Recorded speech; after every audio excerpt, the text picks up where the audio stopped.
parang bumabait-bait. Magandang hapon po sa inyong mga kasingkon. Dito po tayo ngayon sa Islex Matanaw, South Luzon Expressway. Pauwi na po kami ng Bicol.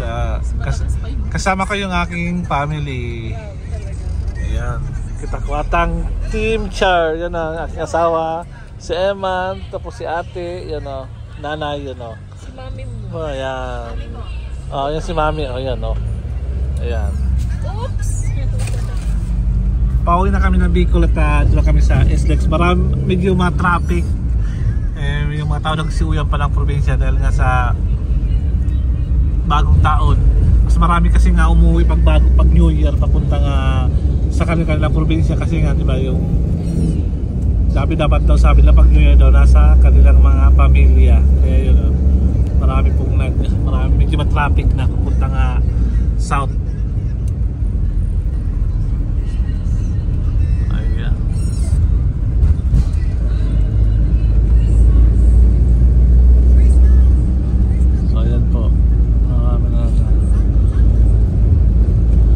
Yung papuntang south kasi yung mga papuntang Bisaya dito rin dumadaan, yung mga papuntang Samar, Tacloban dito rin yung mga sasakyan dumadaan, yung mga bus, kaya medyo matraffic papuntang South Luzon.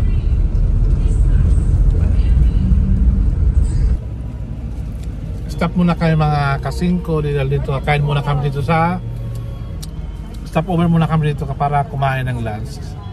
Kaya kapasalamat kami kay Ate Del at sa Team Charp dahil sa kanilang masarap na pagkain. Excuse me.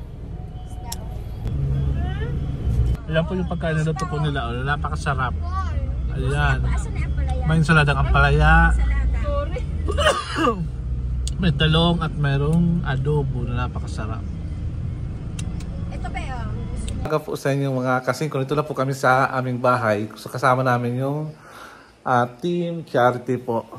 Yan na po si ate. Dito po siya sa bahay ngayon. Tanong natin kung anong kanyang mas sa ating munting bahay. At ano pong masabi nyo sa bahay? Sa bahay ni Gabel. Napakalayo pero peaceful yung surroundings at ang bahay ni Kuya Belgian ay napaka-aliwalas. Thank you Kuya Belgian for nakarating kami dito. Medyo matagal lang ate yung lugar, yung biyahe lang. Biyahe 15 hours. Grabe 15 hours. Grabe 15 hours yung biyahe galing Manila dito. Salamat naman sa Diyos at smooth yung ating travel. Kaya nga ate yung minsan di ba, airport lagi na lang ako nag-aeroplano talaga. Kasi grabe talagang lapit lang biyahe. Lapit lang nyo sa airport, 10 minutes lang. 10 minutes lang galing airport po yung bahay namin. Kaya kung napasin nyo, lagi ako nag-aeroplano pag umuwi. Kasi nga napakahirap na lang, lagi ka nag-biyahe, tapos abot ng 15 hours. Pag bus pa nga, abot siguro yan mga 16 kasi ilang stopover yung... mag-stopover pa. Pero since dire-diretso, 15 hours. Opo. Okay na yun. Oo nga. At least safe tayo. Walang aberya tayong na-encounter sa daan. Yes. Ikaw ate, ano masabi mo sa ating bahay? Pag mo? Ay, bahay niyo? Opo. Hindi, bahay ko. Maganda naman. Maluwan, malaki, maluwag siya. Okay naman, maganda. And first time ko nakapunta ng Legazpi. Bicol, Daraga al Bicol. Kaya masaya at nakarating kami sa bahay mo. Nasilip na. Ginabi na tayo, ang bukas ng umaga na. Talagang ganyan, mahaba ang biyahe basta sinabing Bicol. Lalo ako nagbus pa kami. Baka abutin kami na ng walang oras na. Baka mag-aantay kayo ng... Baka abot siguro kami ate, siguro mga 6 o'clock na ng umaga yan. Makakasakay. Sakay. Tapos ibaba kami dun sa may Shell, yung puno tayo dito, doon na kami bababa niyan. Tapos maghintay kami ng sundo, papunta naman dito. Tsaka di nyo alam talaga kung anong oras kayo makakasakay ng bus. Yun. Ano bang lugar to? Barangay Maupi po ate. Maupi, Daraga. Yun. Ano ba na ang bayan nito Daraga? Opo. Ano ate?